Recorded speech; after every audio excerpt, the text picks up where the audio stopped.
வணக்கம்.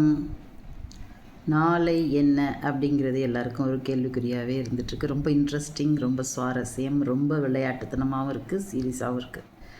ஸோ நான் என்ன கேட்குறேன் நம்ம பிள்ளைங்கள்கிட்ட அப்படின்னா, யார் வந்தாலும் வராட்டினாலும் நாம் தான் உழைச்சி நாம் தான் சாப்பிட போகிறோம். நீ படிச்சிட்ருக்கேன்னா உன் அப்பா அம்மா சம்பாதிச்சு சம்பளத்தில் நீ வாழ போகிற.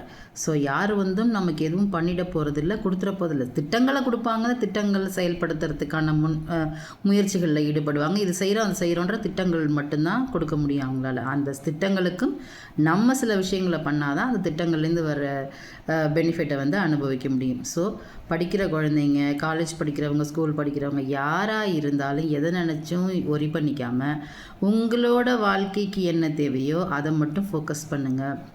சில விஷயங்களை தான் நம்ம பெருசாக எடுத்துக்கணும், சில விஷயங்களை பெருசாக எடுத்துக்கக்கூடாது. அதுக்காக மனம் உடைந்துடுறது, அடிச்சுக்கிறது, அதெல்லாம் நம்ம என்ன மாதிரி சுற்றத்தில் சூழலில் வாழ்ந்துட்டுருக்கோங்க அதை மட்டும் மைண்டில் வச்சுக்கிட்டு நமக்கு என்ன தேவை அப்படிங்கிறத யோசித்து அதை மட்டும் பண்ணுங்கள். நாளைக்கு வந்து ரொம்ப எல்லாமே எது நடந்தாலுமே அது ரொம்ப கேஷுவலாக எடுத்துகிட்டு போங்க.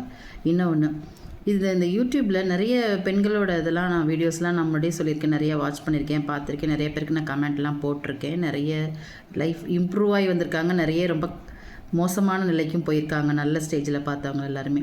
ஆனால் நிறைய பேர் நான் அப்போ பார்த்ததுலேருந்து இப்போ வரைக்கும் அப்படியே தான் இருக்காங்க ஸ்டில். அதாவது ஃபேமிலியாக சேனல்ஸில் வீடியோஸ் போடுறவங்க வேறு, சிங்கிளாக போடுறவங்களும் இருக்காங்க.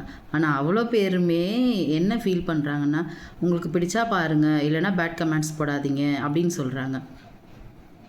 நான் என்ன ரிக்வெஸ்ட்டாக கேட்குறேன்னா, உங்களுக்கு பிடிச்சா பாருங்கள்.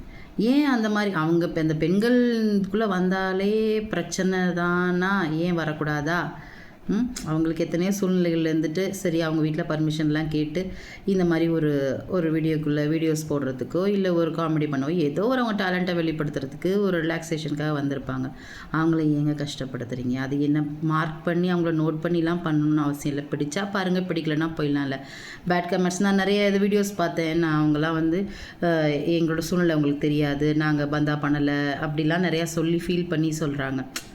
அது மாதிரி தான் ஒருத்தர் லைஃப்லேயும் உள்ளே போய் யாரையாவது ஒருத்தவங்களுக்கு பிடிச்சிருக்கோ பிடிக்கலையோ அவங்கள போய் நீங்கள் வாட்ச் பண்ணிங்கன்னா தெரியும், அவங்களுக்குள்ள 1000 ஸ்ட்ரகிள்ஸ் இருக்கும்.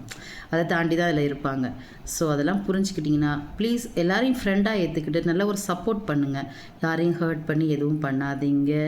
இது பெண்களுக்கு செய்கிறாங்க அப்படிங்கிறது தெரிய வரப்போ ரொம்ப கஷ்டமாக இருக்குது. பெண்களே வந்து ஆண்கள் ஐடியில் வந்து அந்த பெண்களெல்லாம் பேட் கமெண்ட்ஸ் போட்டு திட்டுறது பண்ணுறதெல்லாம் பண்ணுறாங்க. அது மாதிரிலாம் பண்ணாமல் எல்லாரும் சப்போர்ட் பண்ணுங்கள். எல்லாரையும் நண்பர்களாகவே பார்ப்போம். எதிரிகள் என்பது நாம் மனசை பொறுத்து தான் இருக்குது. நன்றி, வணக்கம்.